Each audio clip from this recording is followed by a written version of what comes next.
Mo'min kishi duch kelgan odam bilan darrov sirdosh bo'lib ketavermaydi. Avvalo uni hayotning turli vaziyatlarida o'zini qanday tutishini kuzatadi, sinaydi.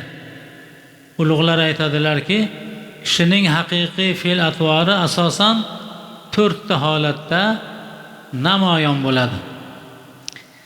Birinchisi, u bilan birga safarga chiqishdir. Yo'l mashaqqatlarida hamrohingizni sabri, fidoyiligi va qanchalik insofli ekani bilinadi. Ikkinchisi, boshingizga tashvish tushib qiynalgan paytingizda ma'lum bo'ladi. Chunki chinakam do'st og'ir kunda sizni yolg'iz tashlab qo'ymaydi.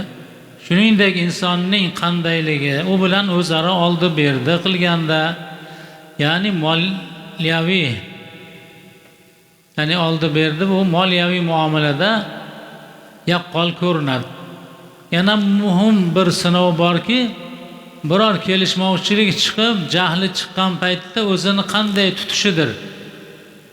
Ba'zilar tinchlik paytida go'zal xulqli bo'lib ko'rinadi-ru, salgina asabi buzilsa yoki manfaatiga zid ish bo'lsa, darrov qo'pollikka o'tadi, hatto arzimagan narsa uchun dushmanga aylanadi.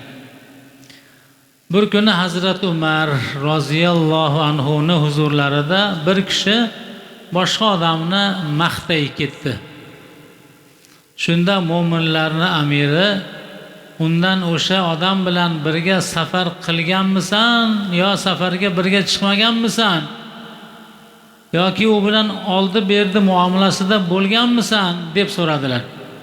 Haligi odam bularni hech biri bo'lmaganini aytgach, Hazrat Umar aytdilar, unday bo'lsa sen uni umuman tanimas ekansan dedilar.